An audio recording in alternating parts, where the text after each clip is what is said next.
All right, girl. So there I was.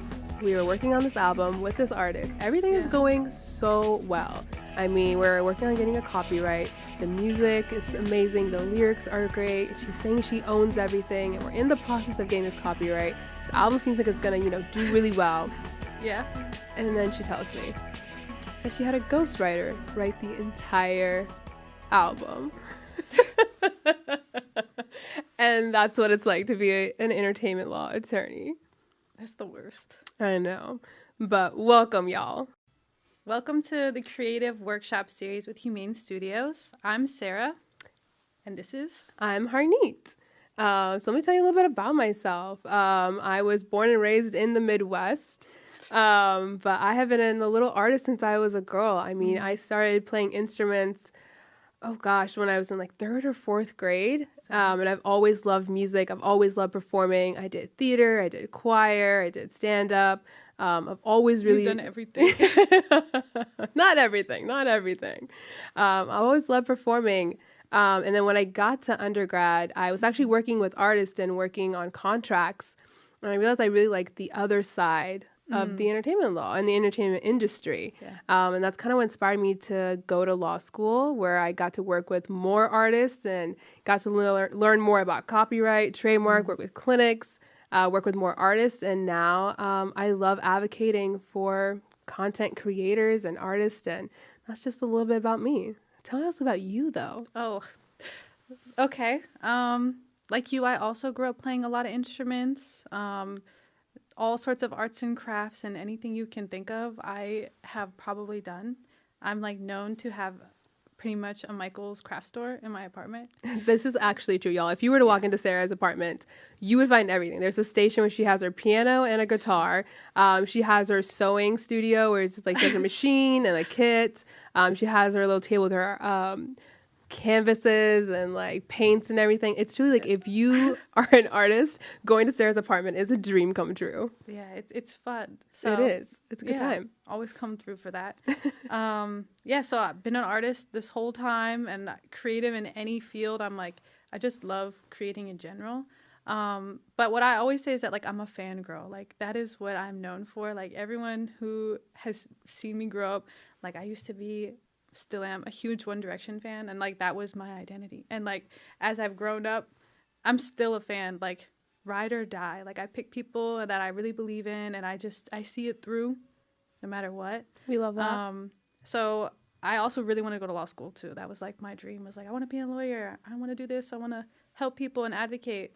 And then at some point in law school I realized, wait a minute, I could do both. I could like combine my passions. And I think, honey, you can agree with this, is that being in the DC area, because we both I actually went to law school together. That's how we met. Yeah.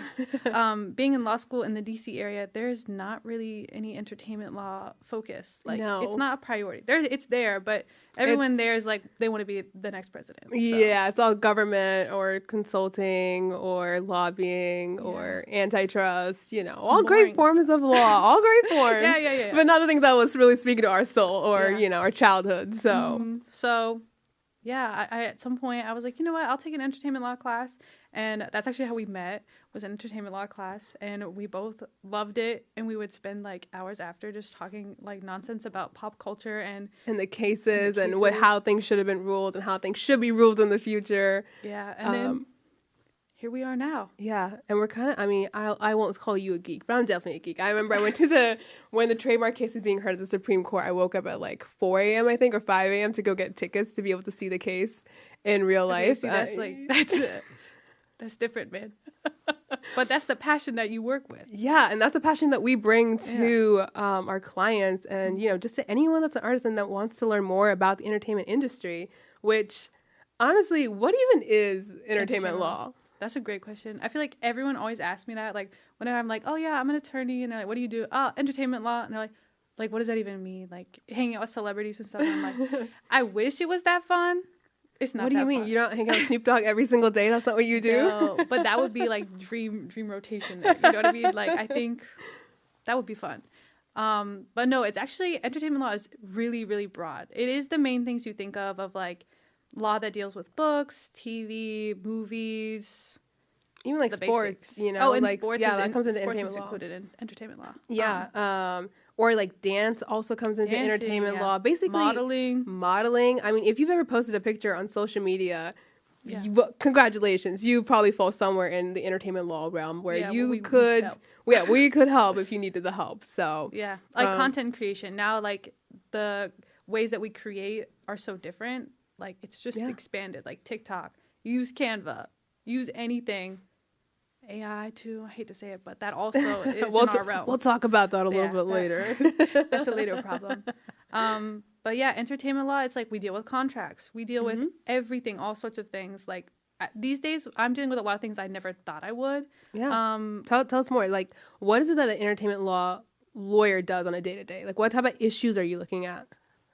I would like to say it's like mainly contracts because it is, but like more recently, that's why I said I never thought I would deal with this, is I have having to do like immigration law and also like environmental law and zoning stuff that I never thought that would be what I spend my time on. Like, and also like I'm currently working on a project in Costa Rica. So I've had to learn a lot of Costa Rican employment law. Yeah, Sarah's teasing us with that because she can't talk about it just really talk yet. About what it is. But when it gets released, y'all, you're gonna hear about it first from Sarah, and we're excited to talk more about what it is that she's doing in Costa Rica with this project of hers. I can't talk about it. She can't talk about it right now. No, but like truly, being an entertainment law lawyer is like just you do so many different things. It's not just working on contracts. You have to negotiate the best deals and really advocate for your clients and make sure that they're getting the best deals on whatever it is that they're doing. Yeah. And, you know, entertainment law is so vast that means you kind of have to know a lot of things, but also usually you find your niche within entertainment law, right? Because, I mean, there's trademark, right? And then there's right to publicity. So these are all issues within entertainment law. And it's very rare to find one attorney that does everything. Yeah. Usually you'll find an attorney that specializes in one topic. And that's kind of what you want to go to. So if you have an issue and you're trying to figure out who do I talk to, look for an attorney that specializes in that certain field. So, for instance, if it's a copyright issue, go find a copyright attorney. Yes. If it's a trademark attorney, or if it's a trademark issue, go to a trademark attorney. And they'll say on their website what they do. Yeah. And a lot of times, if you can't find something or you don't know exactly what your issue is, you can just ask them. They'll be able to tell you. They can direct you to people because, like, every lawyer knows another lawyer. Example, we all know each other. That's true. So we just like we all have friends in different areas of law. So like if anything comes up, we just like send you to someone we know or someone who we trust. So but that's just kind of an overview of what entertainment law is. And I was going to say one other thing that's really important with entertainment law in general is like I think that Harneet and I both do very well is that since we are artists and creatives, is that a lot of lawyers are like seen as very robotic and not human, and they forget a lot of times that like the art that people bring to them and are trying to protect is like truly part of their soul, or like is it a very, very important thing to them. So when you go to a lawyer and they're like, oh, sorry, you can't protect this, or like, sorry, it's too late, and they're very brash about it, I think that's like something that we do a very good job, I think, of keeping in mind, is that there is a human part of creating and also being an entertainment lawyer that, you know. Yeah, I think that it's a fine line you have to toe. I mean, I'll have people come up and say, hey, I did this really cool project and I want to copyright it now. And you'll look at their project and kind of go through all the aspects of it, and you realize, you can't really copyright it because it's kind of infringing on someone else's work. Yeah. But it's like they spent so many hours or maybe even a year creating this work that they're committed to, that they love, and they put their soul into. And so how do you have those conversations, you know, with these amazing artists that like, hey, this work, amazing, dope. But let's talk about the legal aspect because it might not necessarily be copyrightable, at least in the way that they think. Maybe certain aspects of it are copyrightable, but not the entire project that they've come and brought to us. And well, in order to know what is and isn't copyrightable, you kind of have to know the different aspects of your project and the different aspects of the law, which is kind of what Sarah and I are hoping to help you all with, is explaining the different components of copyright law, trademark law, all these things that build entertainment law, to give you the basics so you can kind of look at your projects and be like, wait a minute, I might be doing something that's infringing, or I got, you know, the green light and I can go ahead and, copyright whatever it is that I'm working on. Yeah. So, but yeah, it's just a little bit of the broad overview of entertainment law, and we look forward to bringing you more episodes. We're going to talk about these issues. We have so many things to talk about. So many issues. But, we're going to highlight some of our favorite cases and give you a little bit of tease of like what's about to come in the future. Because I feel like a lot of people, again, think being a lawyer is boring. But like there are some crazy cases. Like, if you ever like read online about those like laws that exist, and you're like, why does this law exist? It's because somebody did something like you would never even think. Exactly. So yeah, there's a lot of crazy things. Yeah, but I mean, the entertainment industry is also just changing so much right now because of technology and the growth of AI. And I'll talk about that in a second. But like, let's talk about some of our favorite cases. Yeah. Tell me a little bit. I think you were talking. We were talking beforehand. But okay, go ahead. Go. Tell me about it. Okay. My favorite case, and anyone who knows me knows that I will get on my soapbox about this. This is actually one of the reasons that we really started connecting in entertainment law, was because I was getting so riled up about it. She was, y'all. I was like, it just doesn't make sense. But it has to do with Fortnite. What's Fortnite for anyone that might not know? Basically, it's a game. You play online with people, and you have like avatars, and they're all different. I don't even know how to explain what Fortnite is, but it's a game. Okay, it's a video game. Game. Yeah.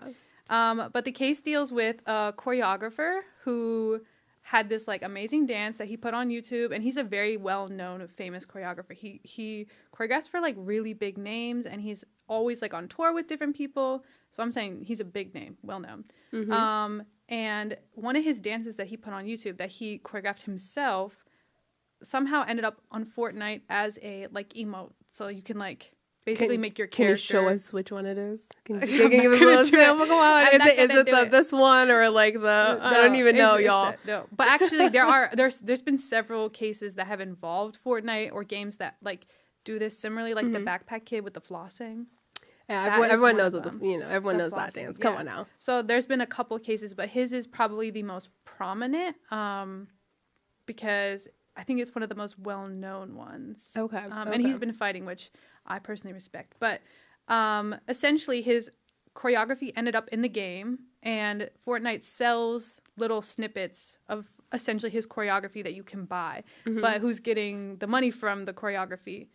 Fortnite. So he sued. And then the first court said, let me get a phone call. Sorry. It's from Fortnite. Anyways, the first court basically said that they were like, it's not long enough to be something that's protected. And they also had just like some really hot takes about dance that kind of showed, the people who were deciding on this court really only go to the ballet. And you can see that in their argument. They're like, I only really go to the ballet. I don't really know what this newfangled dancing is. Unfortunately, I feel like when it comes to like dance, like there's kind of a hierarchy where it's like ballet is up here, and then you kind of trickle down, and no one really cares about the stuff on the bottom. Yeah, like all of the fun stuff that people are doing out on the streets and in the community. Yeah, and which is equally as amazing as ballet. So, but it's just not as sadly respected in the law, which is again why I get so heated. Because I just don't understand. So thankfully he appealed his case, and it. Well, let's break that down just a little bit. So like, what does it mean to like appeal, right? Oh, so like, okay. So usually like when you bring a case, you're bringing at the lower level courts, right? And they're the ones that get to decide what happens. Mm-hmm. However, in this case, for instance, if you don't like what the ruling was, you can appeal it to a higher level court, and they have the option to take the case and decide whether or not they want to hear the case and change up the ruling. So that's kind of what he thought. The justice was not served. Yeah, because in my opinion, it wasn't. And then he should have got the money, which, and that, Fortnite did take his dance, and they shouldn't have taken it. So he did appeal his case. So I'm really, really happy that they did, because tell us a little bit what's happening right now with that case. So the most recent discussion has basically been that the lower court, their analysis wasn't extensive enough, because they kind of just brushed off a lot of things of essentially they said that the dance, again, how much it wasn't long enough to consider something like copyright protectable, which we'll get into later about like how much of something can be copyrighted, stuff like that. Yeah. But essentially they were just like, I don't think this is well thought out yet. So we're still actually waiting to see what happens with that. So it's to be determined. So you'll get updates as we go along to see what happens. But one thing is like, this is why, again, I get so heated, is that dance and law is like not a huge thing. Intersection. Yeah, Yeah, it's not a big thing. And as someone who, I am a dancer, I'm a bad dancer for the record. I'm like, let me put that out there. I am not a good dancer. That's not true, y'all. I went to a dance class with Sarah like literally 2 days ago. I'm so serious. It's just fun. I really enjoy it. The community is great. Everyone is so sweet and supportive. And the people who choreograph things, they really put their heart and soul into it. And I don't think they get enough protection these days. And it's like kind of like I think a new thing that people are realizing is that there was also another, there was a bunch of choreography that was, I think, done by certain choreographers in Asia. And then they were done here, taught in courses here in the States. Yeah. And they were like, you can't teach our choreography over there because you're taking our work. Yeah. So it is a new emerging Yeah, I part feel of like entertainment law. definitely, especially I think like TikTok has really propelled that TikTok more. was TikTok. Because like TikTok Renegade, was known because a lot of people think that like who yes. actually started that dance, who gets the credit for it, Yeah. stuff like that. So there's That's what I'm saying. It's just, Let me calm down. I'm getting heated. now again we about like it. the passion though. We like it because like, I mean, I feel like TikTok propelled a lot of different forms of art, and dance was definitely one of them. Just because, I mean, I think that's how people blew up, right? In the COVID era was like doing the dancey dances, and so I feel like there's just more focus now on that. And so I'm really excited to see how this case turns out, and to see like what it means to have your. I'm about to go on a tangent a little bit more with this.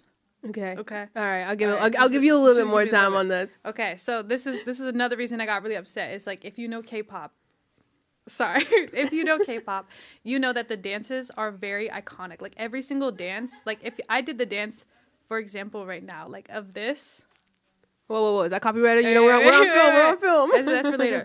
But if I did like there's like certain hand gestures. You'll just know what song I'm referring to, like immediately. Yeah. Like people will know. And I think nowadays, I think that's going to become an issue because again, like you have Fortnite taking people's dances that are iconic, that are so recognizable that you'll be like, I know exactly what that is. So how does that work?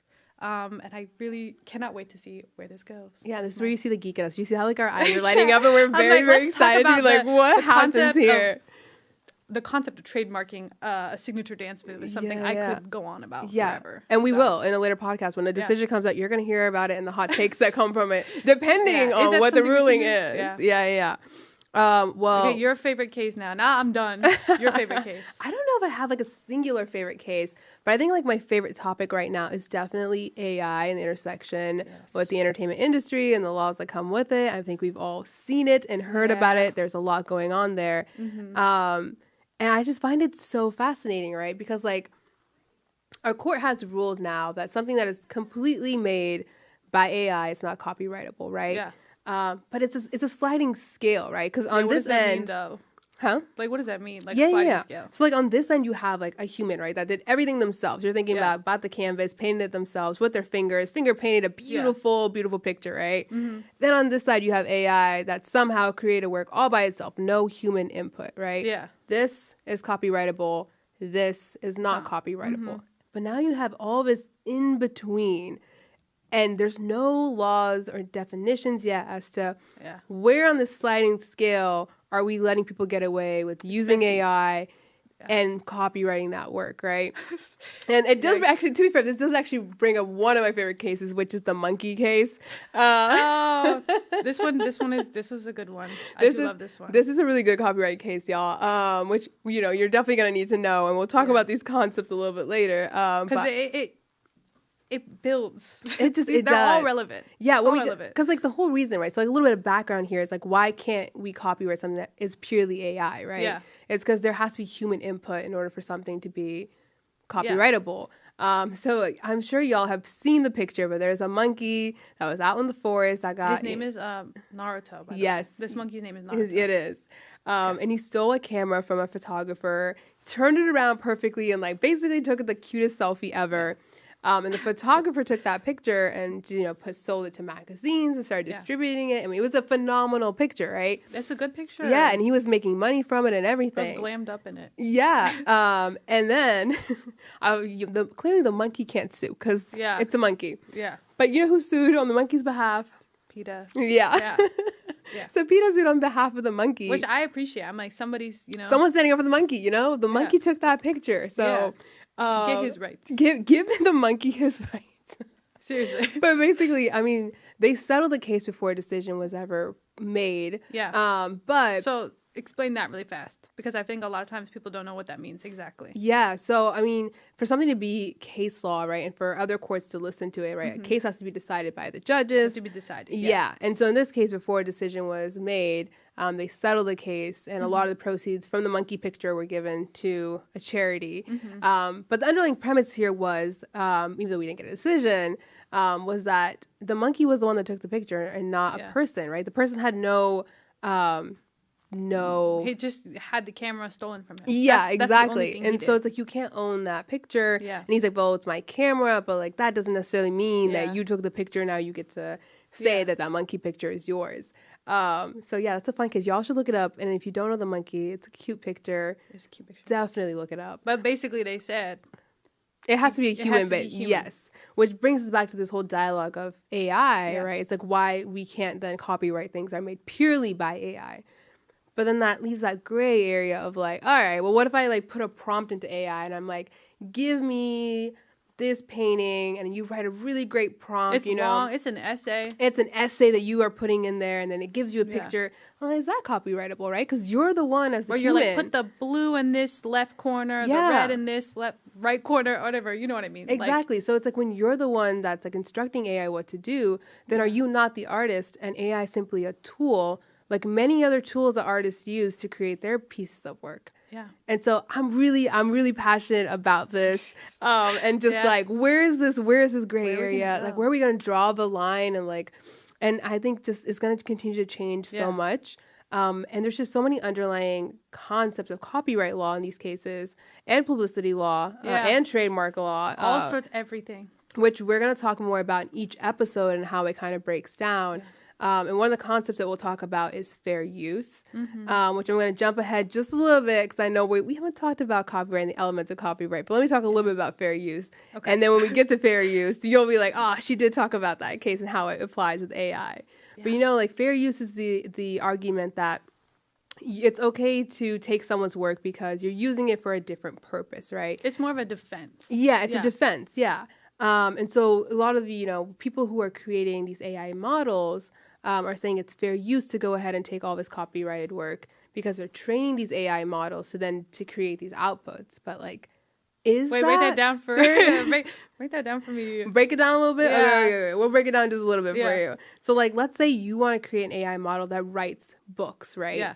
So you put every single book out there into this AI model to train it. And that's your justification of like, I'm copying this work into this AI model to train it.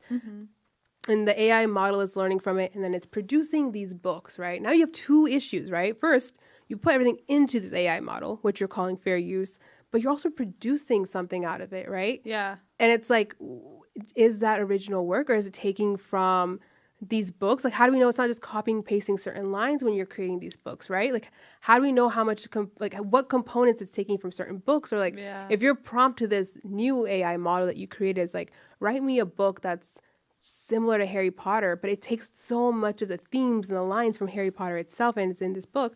Well, now we got a copyright issue, don't we? Do we not, right? So there's a copyright issue on both sides. And so again, this is like, I'm really passionate about this issue and like, where are things going to shake out? We'll see, man. Yeah. And hopefully within like a couple months when you all learn more about the concepts, you'll have your opinions and you'll have, you'll have your predictions of how things shake out. So. Yeah. 'Cause it is, it is so complicated. There are so many benefits and drawbacks. So I don't think it's not right to just immediately be like AI bad. Like, I mean, that's the no, because like AI has so many great components to it as well. I mean, it helps you create art as well. There's so many people now who have the ability to create that didn't before, right? So in a certain sense, like let's say you have a melody in your head, but you don't know how to play the piano, but somehow you can communicate with AI and it can give you the sound in your head into a tangible sound. Like that's amazing, right? But it's just like, how do we balance that? Yeah, how do we balance it? How do we find this middle ground? Yeah, actually I heard Charlie XCX talk about this. Oh, yeah? About AI, because someone asked her. And she basically was like, you know, as an artist, she was speaking to a room of a bunch of young artists, and she was like, let's be real, it's here and it's here to stay. So she was like, learn how to use it. Yeah. That was her advice. And I'm like, you know, I mean, like, when technology I evolves, trust her. that is, you kind of Yeah. do have to learn how to use it, you know, Yeah. or get left behind. But it's going to be interesting to see where we are going to draw the yeah, lines. like legally, like where, Yeah. what's going to happen with that? Yeah, and I'm excited. We're going to talk more about that. So if any of those cases sound like interesting to you, stick around because we're going to break down each of those cases and the concepts in them more in later episodes. But let's break down copyright just a little bit. Law. Yeah, we'll We've jump just been into the throwing first around topic. copyright this, copyright. What does that actually? What does that even mean? What is the copyright, Sarah? Tell What is a us. copyright? Basically, it's like a right to own something. Like you've made something, and now you have the copyright of it. I'm like, that sounds like this is again, it gets so complicated of like exactly what we mean, which is why it's like, okay, it's gonna take an episode to really break this down. But how do you get a copyright of something? So you get a copyright of something automatically once you make a tangible thing. So if I have an idea, like, let's say if I'm like, oh, girl, we should start a podcast where we talk about entertainment law. That's our idea. We're gonna start a podcast. Yeah. So can I copyright that? No, because you cannot copyright an idea, which kind of sucks. Because like I know I have so many good ones, but you have to actually like put it on paper or record it. Like so this is copyrightable. This is copyrightable. Oh snap! Yeah, okay, so we got rights now. Yeah, I think so. I hope so. So yeah, basically a copyright, you have it when you make a tangible thing. So you have it automatically. But then, you know, like people throw around, oh, did you register that? Yeah, that was like, why would I register? Why would I register if I'm already going to get a copyright? You would register it because you cannot sue people for infringing on your copyright unless you're registered. Got it. Oh. But see, the fun thing about this is that, I mean, you should copyright your work as you go. You but should. I get it. If you're a smaller artist and you're like, I'm not going to waste the time and the money to file something. And you're like, how would I do that? Don't worry. We'll also go through that eventually. We're going to go through all the applications and the process. Don't worry, step by step. Well, maybe we should bring a laptop and do like a live display of it and break it down. The forms, everything you need. Yeah. But I mean, the good thing here is that obviously you get the copyright as soon as you create the work. And if for some reason you do need to sue in the future, you can always apply for that registration later. Yeah. So it's not like you missed your opportunity if you don't do it right like immediately. You can do it. So later. I mean, it depends. It's just it does depend. Everything. Yeah, I say is always it depends. And we didn't do this disclaimer at the beginning. Nothing that we are saying, although we are both lawyers, nothing we are saying or discussing is legal advice. And we are not. It's just educational, conversational, and fun, and hoping you're taking away some lessons. Basically. And nothing we're saying or doing is affiliated with any of our firms, yes, or jobs. Yeah, we should have said that from the jump. We might have to put that. Maybe we'll cut it out, put it in the front. Yeah. But okay, so like not legal advice. Okay. Yeah. So so we get a copyright, but like, what rights do you get particularly within it? Like, okay, so there are like 5 main exclusive rights. This is the other thing: is when you have a copyright of something, it's exclusively yours. So it's just yours, and that would be to distribute it. To hold on. It's like a law. I'm quizzing her right now. Like, you know, I'm getting flashbacks. I'm getting nervous. Basically, to produce anything, to distribute, display, perform, and then to create derivatives. Yeah. So you're like, what is a derivative? A derivative is essentially like you take something and you make a second version of it. So like that sounds so stupid, but basically, Harry Potter's second book. Yeah. That's a derivative. So your original thing, you take something, you base it off of it. That's your exclusive right to do that. Yeah. So those are the exclusive rights. Those are exclusive rights. And like we can break those rights down even more because there is more that goes with each of those rights. But that was kind of like the basic. And like we'll have the whole next episode is about copyright. We're gonna break down these elements and registration and filing and tell you more about all of that. But like there's also defenses then, right? Oh, so, like, fair use. Let's get into that. Yeah. We can get a little bit into fair use then.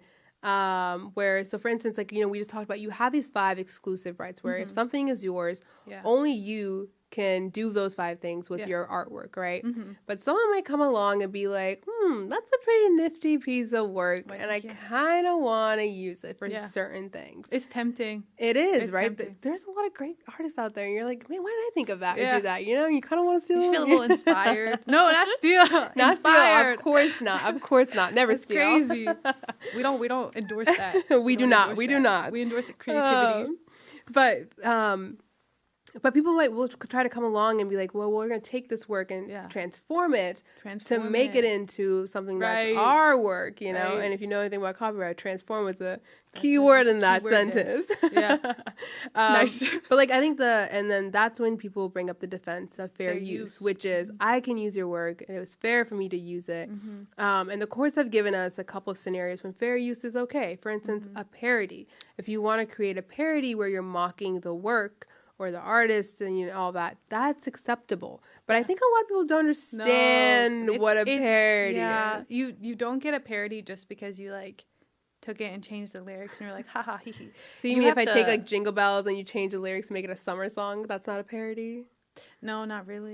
Which kind of it doesn't make much sense, but when you realize why, you're like, oh, okay, I get why they did this. But to have a parody legally, the definition of a parody is like whatever you write has to critique the original thing. Mm-hmm. So the Jingle Bells thing. If at some point like you're changing the lyrics, but you're changing the lyrics to essentially critique Jingle Bells or like I guess the concept of Christmas and be like Christmas is stupid, which I shouldn't have said that, but like that would be a parody. Yeah. But like there's also like a factor analysis that goes into it, right? So you create something, you're like, this is fair use, right? A court's not just looking at it and being like, yes or no, right? Yeah, no, it is. They're looking it's a at balancing test. Is yeah, what they say. yeah, and so they're looking at a bunch of different factors. For instance, are you making money off of this thing that you have created, right? That's something that they're going to look at. Yeah. How much of the work did you use? Yeah. And also, like, what portion of the work did you use? Like, how important is it to the original work? Yeah. They basically say, like, did you take the heart of the work? Yeah. And I think a lot of people love to make the argument, like, when they're doing fair use improperly is like, well, you only use 5 I only seconds used of a little that bit. clip. And it's like, well, those 5 seconds are, like, the most iconic bits of that clip, such as, like, Luke, I am your father. Like, everyone knows. Was that allowed? Yes. Yes. Because, you know, educational, baby. And that's not fair use. That's the other one, is the purpose that you're using the work for. That's the other factor that gets weighed into it. So it's a factor analysis that a court will look at. But, you know, there's certain things that will typically pass as being fair use. That's if it's a parody, if it's newsworthy, if it's criticism. And those have been held up for quite some time. And then there's things that never hold up, such as it was only 5 seconds of the work, and I didn't know. Not that I didn't know. I didn't know. Or I mean, there's so much that you can go into it. Or sometimes this isn't a fair use concept, but like so shifting a little bit, right? Sometimes you might get permission from an artist, right? So like part of having the exclusive rights is that you can give those rights to anyone that you want. Right? Yeah, that's licensing, and we'll get into that later too, because that is a whole other thing. Yeah, everything is a whole other thing. A whole other episode that we're gonna talk about. But a problem with like licensing, let's say you wrote a really dope song. And I'm like, hey Sarah, take my song because you really wanted to sample it, right? I do want to sample it. Harneet's song is so good. I'm going to sample Harneet's song, and I'm going to get permission from her. So I got permission. I have my licensing. I have, everything is perfect. And I'm like, agreed. Sarah, it is yours. I'm giving you full permission to use it. But here's the thing that I forgot to tell Sarah is, in my song, I sampled someone else's song. And although I got permission from the person's song that I sampled, I didn't necessarily have the permission to use that song in a different capacity. Yeah, or she didn't even get permission. Yeah, and I didn't know that. You know, I did say I'd love to steal people's artworks.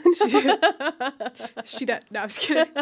So maybe my song has Harneet's song in it, and I find out that Harneet's song has somebody else's song in it. Which this happens. There's a recent case that we'll talk about when we go into licensing where that did happen, where someone got permission to use a song as a sample, and they're like, just sailing. They're like, I did everything I needed to do, only to find out that song had sampled somebody else's and they did not have permission for that. So that person went and sued. Yeah. And then, yikes. That's why you Yikes. have to check It does. everything. Yeah.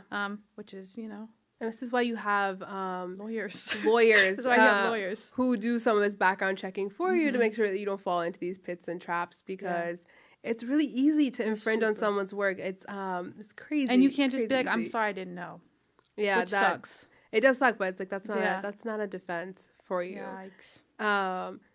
So yeah, that's kind of like a broad overview on like what copyright is. And so like next episode, we're gonna break down your 5 exclusive rights. Yeah. And then we're gonna break down all the defenses that you could raise as to why maybe you were able to infringe on someone's copyright. Yeah. And then we'll talk about what your rights are as the person who had their work taken, what you should do, how you should go to court, what are the filings like. Yeah. And we'll talk a little bit about the CCB as well. The CCB is actually a new concept, the Copyright Claims Board. Let's go. And that is a way. Plug it. Yes, plug it. It's Yeah. new, y'all. It's new. And that's a way to defend your rights. So typically, people have been going to court to, if someone infringed on their work, they got to file and go to court. And it's a whole messy ordeal. And unfortunately, a lot of smaller artists like you and I, like we don't have the means or the time or whatever to go to court, right? I mean, that's thousands of dollars that you're spending. It could be a year or more that you have to go to do these proceedings, right? Yeah, I feel like that's the one thing lawyers always like. Good lawyers, I will say, a good lawyer will know when to tell you not to go to court. Yes.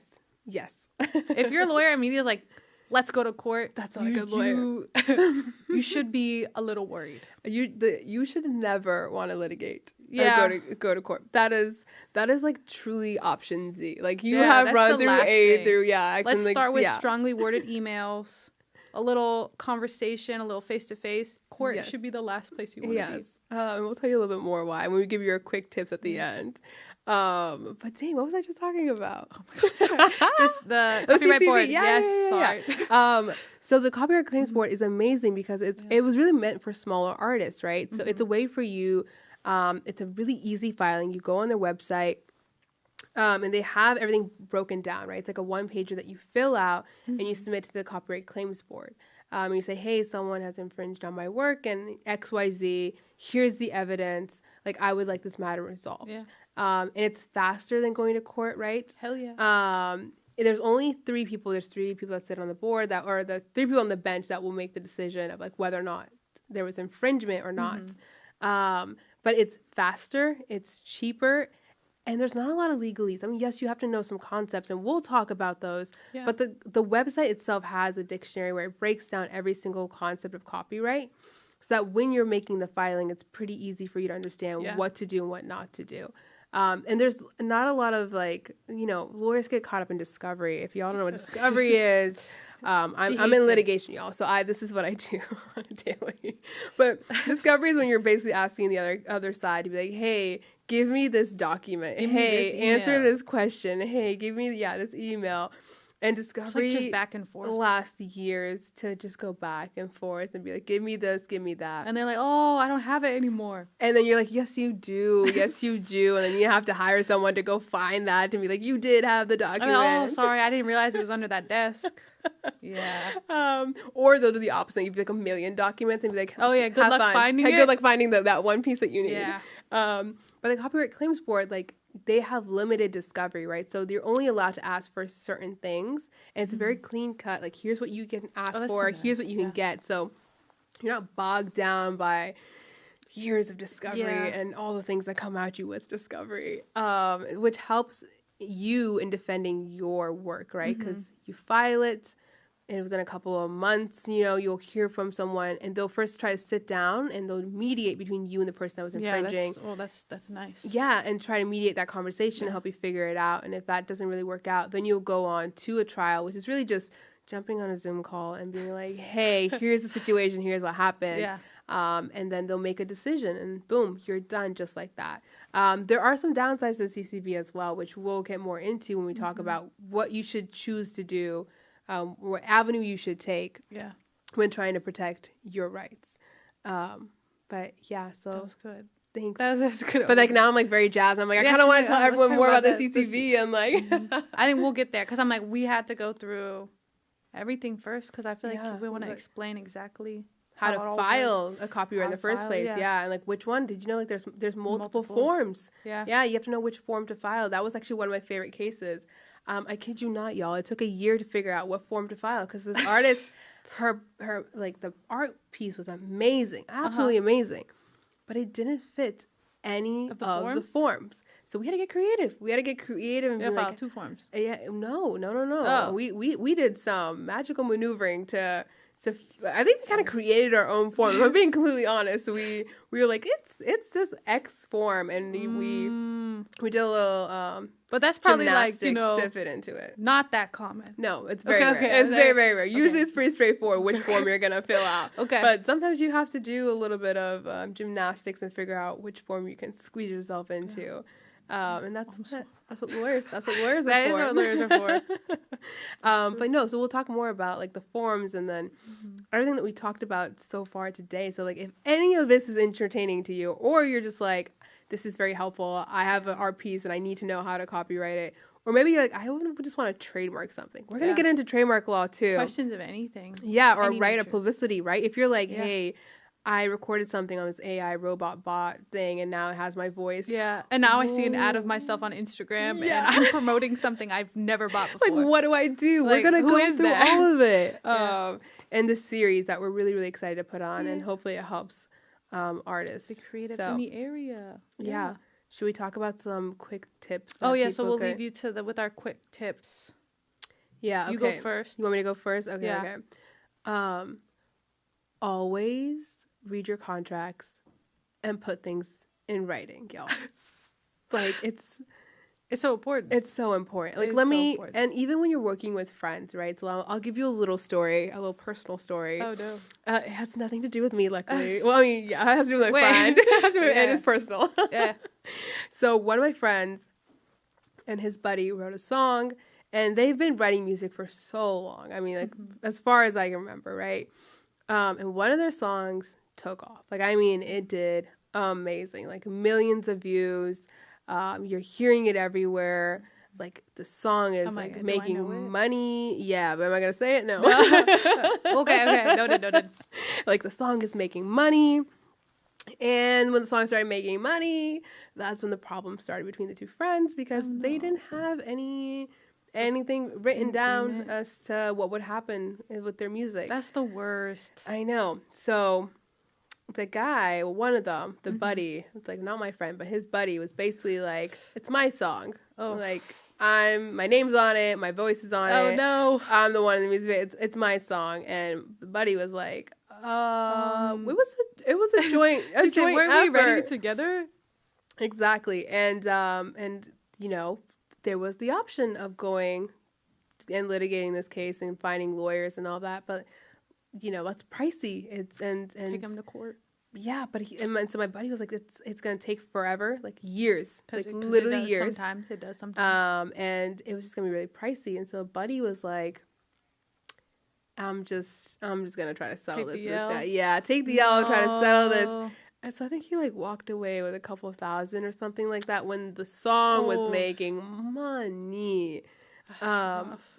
Yeah. So put things in writing. Even if you're working with your best friend, put things in and writing. don't feel weird about asking that. Don't feel weird about being like, hey, I got this contract. Maybe we could even if you just email each other, just put it in writing. Put it in writing. Some evidence. Not a text message. Okay. I mean, that is writing, but but like if text message is bare minimum. Yeah, but like a contract would be the best case scenario. Put it on a contract. Best case scenario is a contract. Yeah. If you are making a contract, don't use AI. Yeah. Don't use AI. Yeah. Or if you are gonna really use AI, please just have an attorney read it just over. have someone look over it. Have an attorney look it over. Yes. And I know when you think about it, you're like, oh my gosh, I'm gonna have an attorney. That's look actually this that's over. my tip is tell us. Tell us.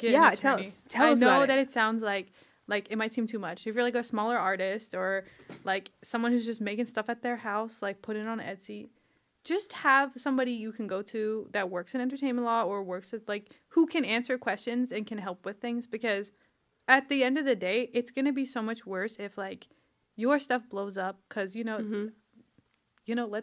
let's manifest here. Your stuff does blow up, and in a good way. In a sorry. Not like a contract deal blows up, but like your song blows up. I started speaking as a Gen Z.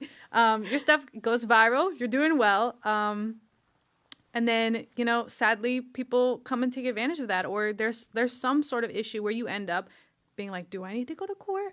Because, again, do not go to court. It is so expensive. It's so time consuming. Emotionally, it's so much. I mean, that's not to say Sarah and I are saying, like, if someone violated your right, stand up for yourself, do what you got to do. And if that means going to court, go to court. Yeah. But if you can avoid court, do it as much as you can. Which is why my tip is to hire an attorney to look at your stuff or questions, or just have someone that you can talk to, and make sure it's someone you can trust. Because again, your attorney should be someone that you can go to and ask any questions and not feel stupid and like just anything. Because also, don't lie to your attorney. Actually, that's another thing. Don't lie to your attorney. Don't be like the ghostwriter at the beginning of this podcast and being like, it makes things worse. So find someone you can trust and who you think values your art and your creativity and sees you who you are. Yeah. And like it'll save so much time. Much time. And don't feel weird being like, I'm just a small creator. Like, why do I need to ask this? And you might be because you're a small creator, you might be like, I just don't have the means to hire an attorney. But like, to look over a contract, an attorney might charge you like $500, $800, which I'm not saying that's not a lot of money. I mean, that is still a lot of money. But the other side of that is think about thousands and thousands and thousands of dollars that you're gonna have to pay on, like, if a contract goes bad, or if God forbid you end up selling your soul. You get stuck in a lifelong contract. Yeah, I mean, don't you feel like a favorite? That's like one of your favorite cases too, right? Like it's a K-pop. New Jeans. You know, y'all, when Sarah texted me, she's like, new jeans. I'm not gonna lie, I really did think that we're talking about jeans. Like, we're gonna go shopping. I'm like, you need new jeans. Like, what is it for the podcast? Like, what's going on? No. Man, this is what I'm talking about. Like, this is another case we will get into. But new jeans. Just give us a little bit of tea. Okay, I'm gonna see if I can wrap it up quickly.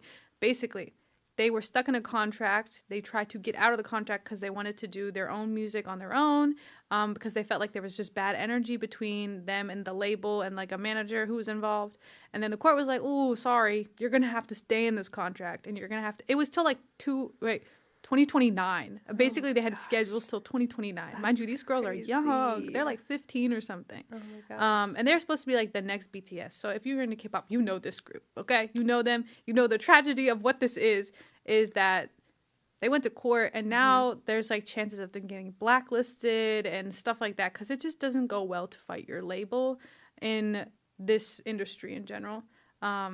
So we'll see where it goes, because they have to perform under their contract. So we'll see if they do it willingly or not. But this is exactly why it's like, get a lawyer. But like, talk through the contract with the lawyer and be like, ask questions and be super involved. And like, if it's a good lawyer, they're gonna really respect that you want to know what's going on in your contract, right? And be like, hey, what rights am I losing? But also, what rights am I gaining, right? For instance, if you're writing a song and you're working with a record company, right? You might own your lyrics and you might own maybe the underlying the music, but you don't own the master. And I think that's a very famous case that we'll also talk about. Which we will also talk about, which may or may not have to do with Taylor Swift. But you know, like, these are the things that as young artists especially you don't think about. And I'm telling you, if you just take an hour, even an hour with an attorney or 2 hours, look over that contract before signing it. It'll save you a lot of time. You could save so much heartache and because I think it's one thing that artists forget is, like, nowadays it's like, I like work with a lot of artists and I hear them all the time be told by artists who are like further in their career that being an artist is being a business. And I think that fits with everything. Being like a creative in general is a business. You are a business. So as a business, you need to have the right foundation. And that does involve like paperwork. It involves things like, if you don't know something, find somebody who does. Yeah. You got to build the team around you, and or listen to a podcast. I'll tell you some key concepts that you should know when doing these contracts. So yeah, that's my plug, is like, because I really think a lot of times creatives think that like getting an attorney is like just something unnecessary or like or scary. You need to be hard, a big artist to do that. So I don't think that's necessarily true. Yeah, definitely. Yeah. So yeah, good. Get a good attorney. Yeah, of course I do. I mean, I've listen. The tips do not end over here on this side. That's what I thought. Okay. But the last one we'll leave you with is register your work. Oh yeah. If you have a work and you're really passionate about it, and you are also really just trying to promote it, right? And you're trying to make it big, just register your work. Do yourself the favor. it really isn't that hard of a process. Like filling out the form takes like 5, maybe 10 minutes. The fees aren't crazy. Last time I checked, I think it was $80 to $90. I could be wrong. Bad. Inflation has happened. Maybe I should double check. That's less than creating an LLC. Yeah, thank you. So like just register your work, and you might be like, well, I have like 100 pictures, and I'm not gonna copyright every single one of them. But like, hello, there's shortcuts here, people. Maybe you could copyright all 100 at the same time. Yeah, which is something we'll talk about. Some people know how to do that. Which we'll talk about when we talk about filling out these forms.